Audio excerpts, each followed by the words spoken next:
Bismillahirrahmanirrahim. Assalamualaikum warahmatullahi wabarakatuh. Nama saya Ainin Sofia binti Nazri, nombor matrik 319-200-2151. Baik, hari ini saya akan menerangkan tentang analisis kejayaan Rasulullah SAW dalam membina negara Islam dan juga keberkesanan Piagam Madinah. Yang pertama iaitu pengenalan. Piagam Madinah telah dibentuk untuk menjadikan Madinah sebuah pusat penguasaan yang adil dan juga kuat.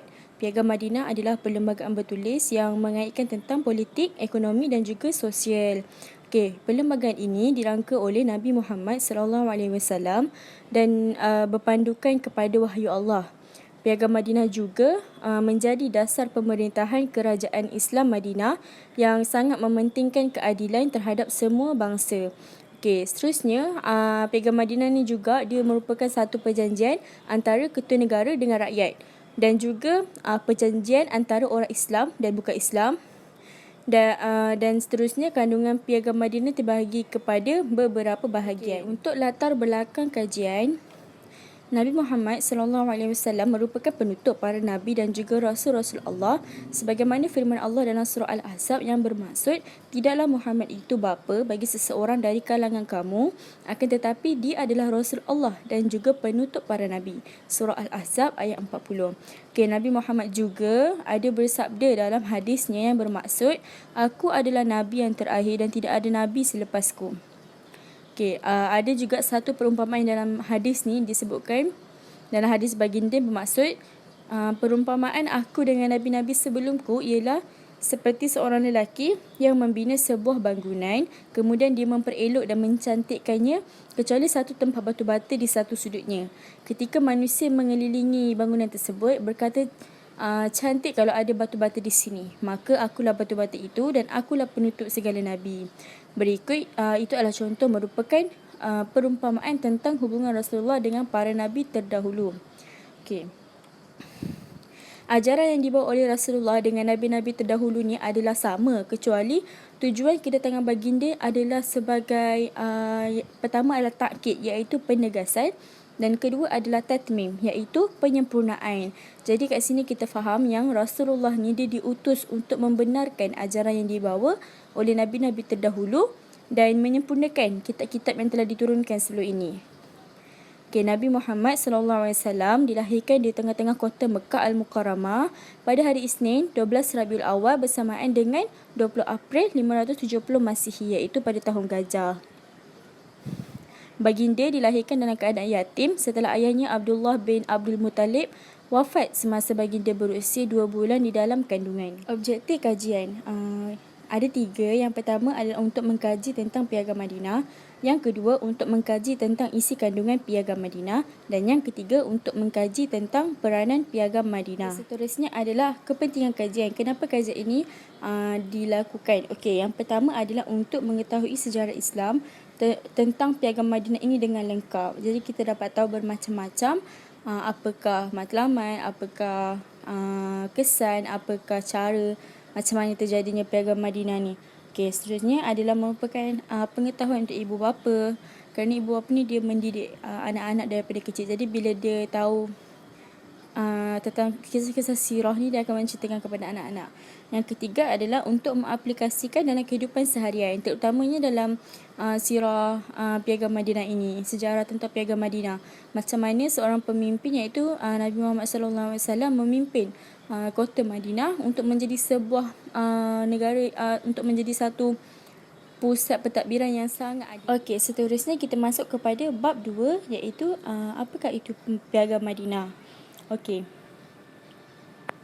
Untuk pengertian Piagam Madinah, definisi Piagam Madinah adalah sebuah perlembagaan yang ditulis dan dipersetujui bersama oleh semua golongan yang terdiri daripada orang Islam dan juga Yahudi.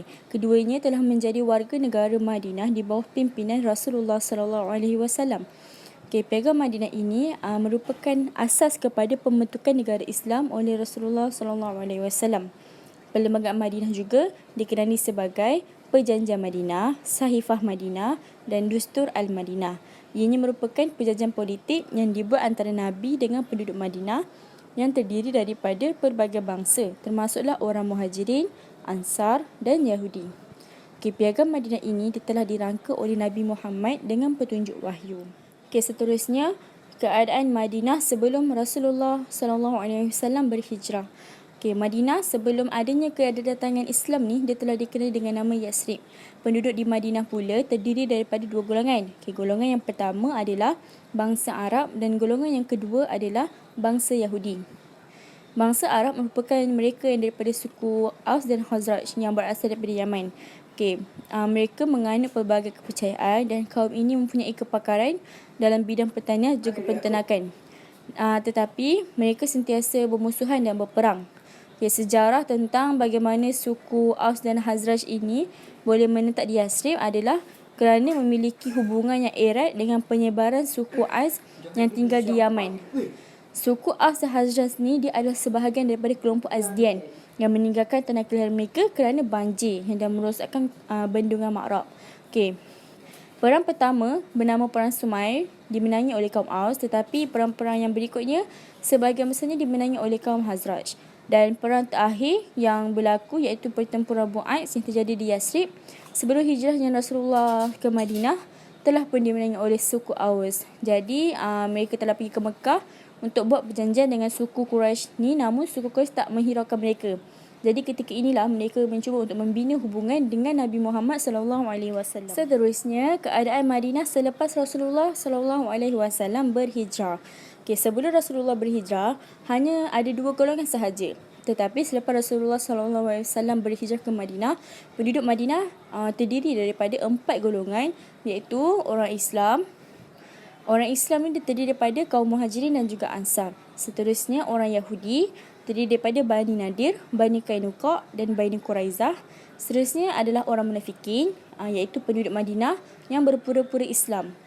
Dan mereka ni dia merupakan tali barut, iaitu musuh utama Islam, dan diketuai oleh Abdullah bin Ubay bin Salul. Dan yang terakhir adalah musyrikin Madinah, iaitu golongan yang masih berpegang kepada kepercayaan jahiliah. Seterusnya adalah perangkaan Piagam Madinah. Rasulullah telah merangka Piagam Madinah mengikut kepada bimbingan wahyu dan juga norma-norma masyarakat ketika itu. Jadi perangkaan Piagam Madinah ini terbahagi kepada 3 langkah yang telah diambil oleh Rasulullah. Yang pertama adalah Rasulullah telah mendirikan sebuah masjid sebagai tempat orang Islam untuk beribadat dan juga tempat Rasulullah SAW menyampaikan dakwah dan ajaran Islam. Selain itu juga masjid merupakan tempat pentadbiran Rasulullah SAW. Yang kedua adalah mengikat tali persaudaraan antara kaum Ansar dan Muhajirin, bertujuan untuk mewujudkan persefahaman dan juga untuk membantu kaum Muhajirin ini memulakan hidup baru dengan bantuan kaum Ansar. Yang ketiga pula, mereka mengadakan perjanjian dengan orang Yahudi supaya bersama-sama mempertahankan Madinah daripada ancaman luar. Kenapa kesan daripada 3 langkah ni adalah wujudlah perjanjian yang dikenali sebagai Piagam Madinah. Jadi antara perkara penting yang terkandung dalam Piagam Madinah ni adalah Nabi Muhammad merupakan ketua negara, dan sekiranya berlaku apa-apa pergaduhan ataupun pertelingkahan, segalanya perlu dirujuk kepada baginda. Seterusnya, penduduk Madinah dilarang untuk bergaduh, bermusuhan dan dengki antara satu sama lain.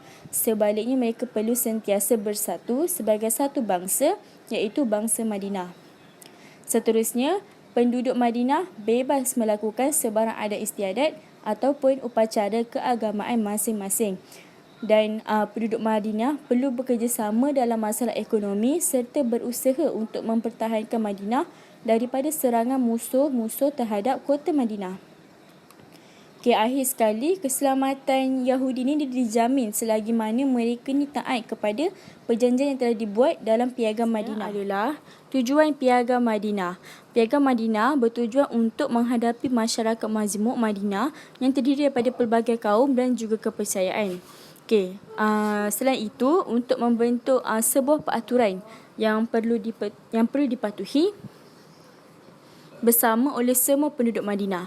Piagam Madinah juga dia berfungsi sebagai cara untuk menyatukan masyarakat, pelbagai kaum dan mewujudkan perdamaian serta melenyapkan permusuhan. Apabila Piagam Madinah ini dilaksanakan, maka keamanan dekat Madinah ni akan dapat dirasai oleh semua masyarakat. Dan Piagam Madinah ni juga adalah untuk menentukan hak-hak serta kewajipan Nabi Muhammad SAW dan juga penduduk setempat. Selain itu, untuk memberikan garis panduan pemulihan kehidupan kepada kaum muhajirin dan membentuk kesatuan politik dalam mempertahankan Madinah. Rasulullah juga merangka persefahaman dengan penduduk bukan Islam, terutama sekali Yahudi. Dan akhir sekali, Rasulullah memberi peruntukan pampasan kepada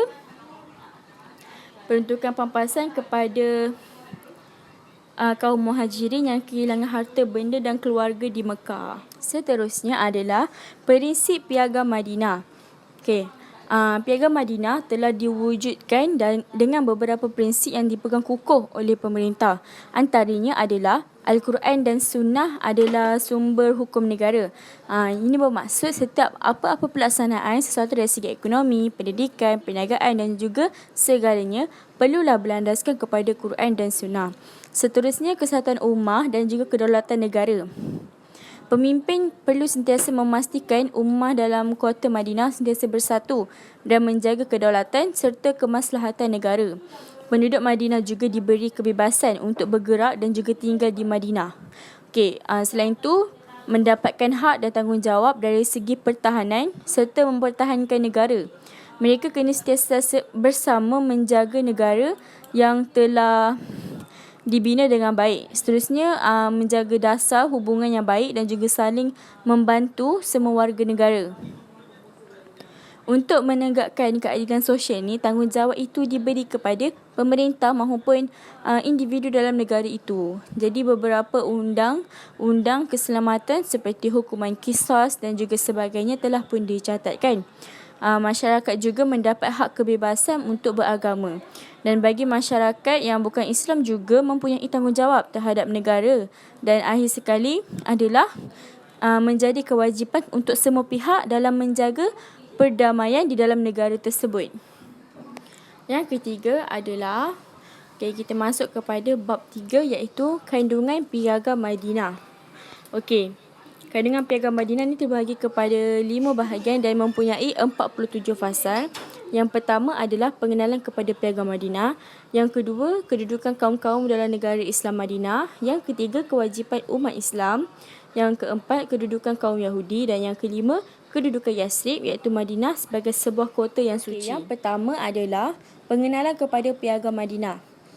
Piagam ini dirangka oleh Rasulullah SAW, merupakan piagam yang terhebat di dunia yang sangat mementingkan kewajipan dan tanggungjawab pemerintah dengan rakyat.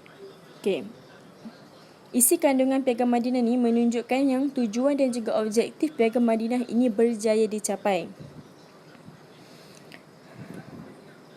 Bahagian pertama adalah merupakan pengenalan kepada piagam untuk mengakui keesaan Allah SWT dan juga kerasulan Nabi Muhammad SAW. Dengan nama Allah yang Maha Pemurah lagi Maha Penyayang, ini merupakan kitab Piagam Madinah bertulis dari Nabi Muhammad SAW yang merupakan pesuruh Allah bagi orang-orang beriman dan orang-orang yang memeluk Islam dari Quraisy dengan penduduk Yasrib dan orang-orang yang bersama mereka lalu masuk ke dalam golongan mereka, seterusnya berjuang bersama-sama dengan mereka. Yang kedua adalah kedudukan kaum-kaum dalam negara Islam di Madinah, iaitu fasal 2 hingga fasal 11. Fasal 2 mengatakan bahawa mereka merupakan satu umat, iaitu satu bangsa yang berbeza daripada manusia-manusia lain. Dalam fasa 3 menerangkan bahawa golongan muhajirin dari Quraisy tetap dengan pegangan lama mereka, iaitu saling menanggung, membayar dan menerima wang tebusan sesama mereka dalam mereka menebus sesiapa yang ditawan dengan cara baik dan adil dalam kalangan orang yang beriman. Fasal 4 pula adalah Bani Auf dari Madinah yang tetap dengan pegangan lama mereka, iaitu mereka bersama-sama tanggung, membayar serta menerima wang tebusan seperti dulu. Mereka akan menebus sesiapa yang tertawan daripada golongan mereka sendiri dengan cara baik dan juga adil dalam kalangan orang-orang yang beriman. Fasal kelima menerangkan bahawa Bani Al-Haris bin Al-Khazraj dari Bani Yasrib yang tetap di atas pegangan lama mereka bersama-sama agar bertanggungjawab untuk membayar wang tebusan darah seperti dulu, dan setiap puak daripada suku Khazraj perlu membayar wang tebusan darah mereka dengan adil dan baik dalam kalangan orang-orang yang beriman. Fasal 6 adalah terhadap Bani Sa'idah dari Yasrib. Fasal ke-7 terhadap Bani Jusham dari Yasrib. Fasal ke-8 terhadap Bani Al-Lajar dari Yasrib. Fasal ke-9 terhadap Bani Amru bin Auf. Fasal ke-10 terhadap Bani Al-Nabi'in dari Yasrib. Dan fasal ke-11 terhadap Bani Aus dari Yasrib, supaya mereka tetap dengan pegangan lama mereka, iaitu bersama bertanggungjawab membayar wang tebusan darah seperti dahulu, dan setiap puak dari mereka perlu membayar wang tebusan darah bagi mereka sendiri dengan baik dan adil di kalangan orang-orang yang beriman. Jadi itu merupakan bahagian kedua yang diwakili fasal kedua hingga ke-11 adalah kedudukan Yasrib, iaitu kota Madinah sebagai sebuah kota yang suci. Fasal 25 fasal kedudukan Yasrib, iaitu fasal 39 hingga 47 pula menerangkan kedudukan Yasrib, iaitu Madinah. Yang suci dan harus dipertahankan oleh penduduknya dalam segala peperangan. Fasal 39 menerangkan bahawa kota Yasrib adalah terpelihara sempadannya dan tidak boleh dicerobohi oleh mana-mana pihak yang menganggotai piagam ini. Fasal 40 menerangkan jiran tetangga hendaklah diperlakukan sebagai diri sendiri. Tidak boleh dilakukan padanya sebarang bahaya dan dosa. Fasal 41, tidak boleh dihampiri sebarang kehormatan wanita melainkan dengan izin keluarganya sendiri.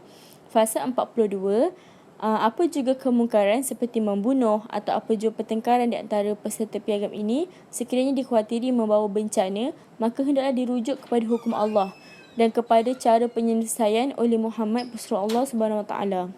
Allah menyaksikan kebaikan isi kandungan piagam ini dan merestuinya.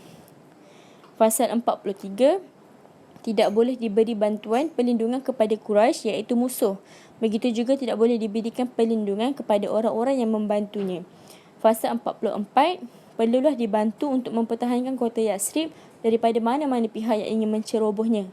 Fasal 45, apabila mereka diajak untuk berdamai atau untuk masuk campur dalam satu-satu perdamaian, maka hendaklah mereka bersedia untuk berdamai atau masuk campur ke dalam perdamaian itu, dan bila mereka diajak berbuat demikian, maka orang-orang mukmin hendaklah merestuinya kecuali terhadap orang-orang yang memerangi agama Islam.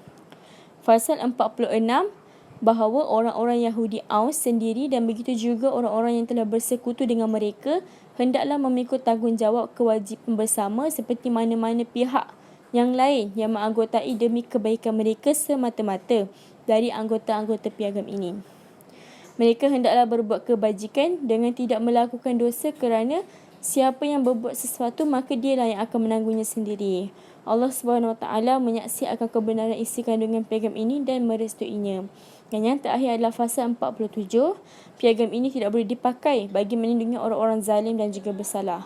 Maka bermula saat ini, siapa yang pergi dari kota Madinah atau menetap di dalamnya adalah terjamin keselamatannya kecuali orang-orang yang zalim ataupun bersalah. Dan bahawa Allah Subhanahu Wa Taala merestui setiap orang yang membuat kebajikan dan bertakwa, dan bahawa Muhammad hendaklah diakui pesuruh Allah. Seterusnya adalah bab 4, iaitu peranan piagam Madinah. Peranan piagam Madinah. Kedudukan Nabi Muhammad SAW sebagai pemerintah tertinggi dan juga unggul. Baginda merupakan seorang negarawan yang unggul dan berperanan sebagai pemimpin bagi kerajaan Madinah yang memiliki masyarakat berbilang kaum, budaya dan agama. Masyarakat Madinah menerima baginda sebagai ketua negara Madinah. Baginda memberi tumpuan terhadap aspek akidah dan juga aspek duniawi dalam pemerintahannya.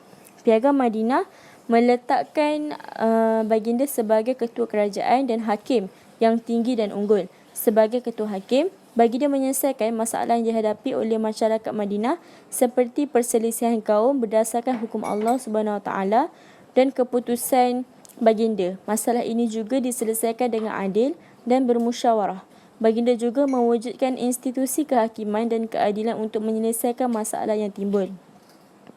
Okey, peranan yang pertama adalah mewujudkan rasa tanggungjawab untuk mempertahankan Madinah. Semangat Piagam Madinah ni telah mendorong masyarakat Madinah yang terdiri daripada umat Islam dan juga bukan Islam untuk bersama-sama mempertahankan kerajaan Madinah ni daripada serangan musuh. Okey, masyarakat Madinah ni dia dilarang untuk menjalinkan hubungan dengan mana-mana musuh Islam yang menentang kerajaan Islam Madinah. Jadi untuk mengukuhkan perpaduan dan juga mengelakkan berlaku permusuhan antara masyarakat Madinah, semangat cintakan negara telah pun dipupuk.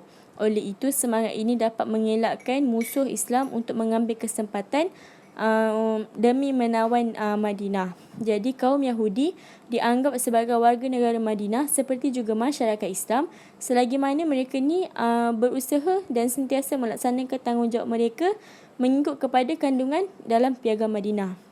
Seterusnya adalah mewujudkan perpaduan umat Islam. Okey, masyarakat Islam Madinah ni dia terdiri daripada dua kumpulan, iaitu golongan Ansar dan Muhajirin. Jadi penekanan berkaitan dengan kerjasama dan bersatu padu antara masyarakat ini terdapat dalam Piagam Madinah.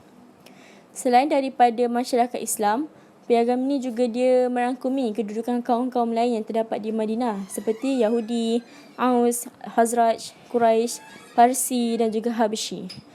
Tuntutan terhadap hidup bersatu padu ni dan juga persaudaraan Islam dalam masyarakat Madinah dilaksanakan dengan mendidik masyarakat menjadi anggota masyarakat ataupun ummah yang kuat tanpa mengira kaum, keturunan dan juga tempat tinggal. Jadi perkara ini mengelakkan berlakunya perpecahan antara masyarakat Madinah. Sebab sekiranya berlaku perpecahan ini, musuh Islam boleh mengambil kesempatan untuk menawan Madinah dengan mudah. Jadi persaudaraan Islam ni mewujudkan masyarakat Islam yang tulen, berlandaskan kepada akidah dan juga keimanan kepada Allah Subhanahu Wa Taala. Persaudaraan ini dia mewujudkan kerjasama antara masyarakat serta mewujudkan sifat cintakan kedamaian dalam kehidupan. Yang ketiga, penekanan terhadap musyawarah dalam pemerintahan. Piagam Madinah ni dia mengamalkan prinsip musyawarah yang berlandaskan keadilan dalam pemerintahan.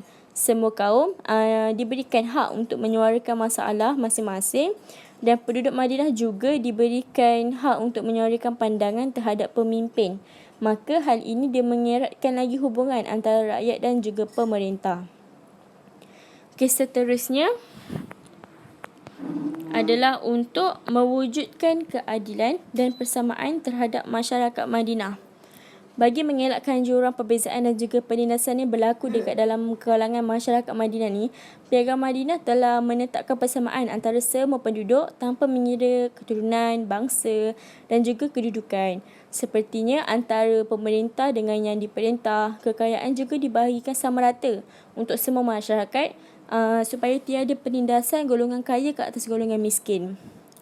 Dan masyarakat juga bertanggungjawab untuk melaksanakan keadilan mereka berlandaskan ajaran Islam agar hidup mereka sentiasa dalam keadaan aman dan juga sejahtera.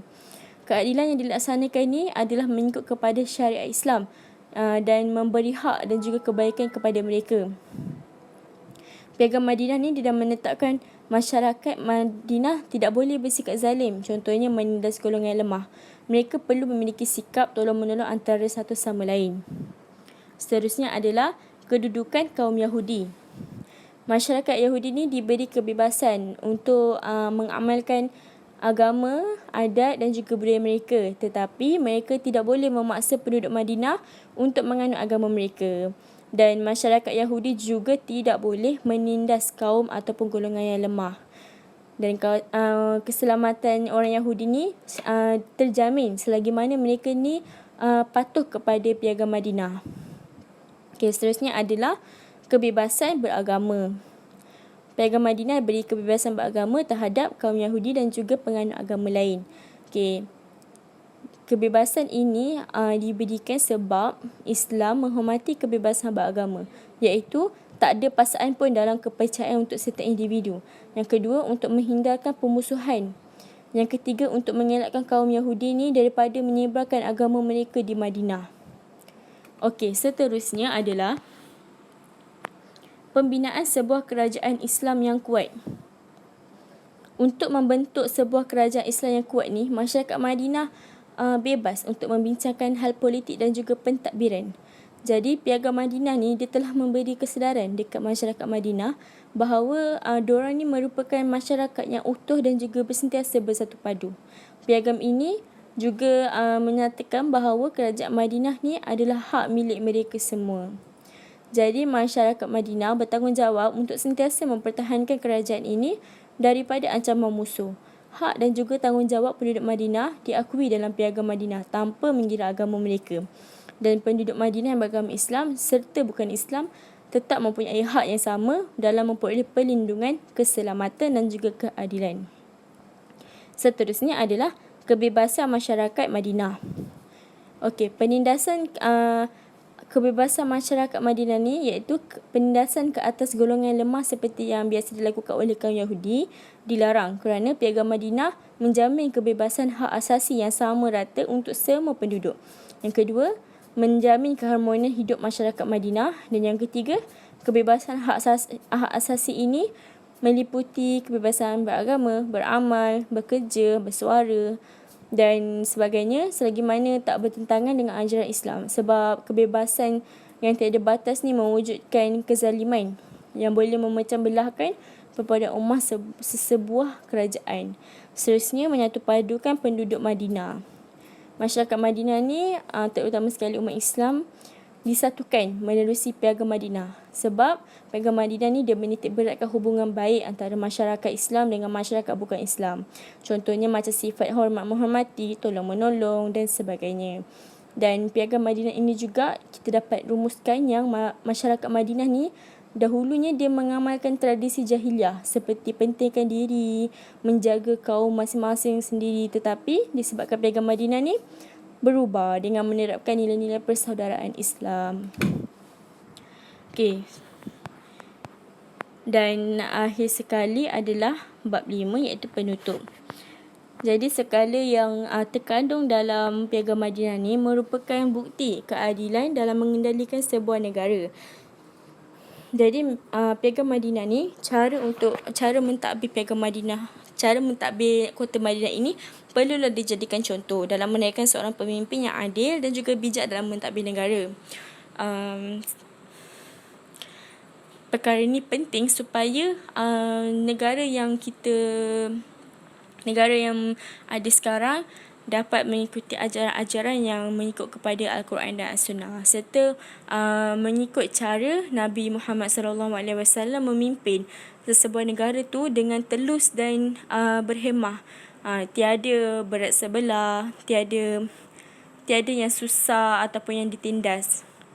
Jadi itu saja daripada saya.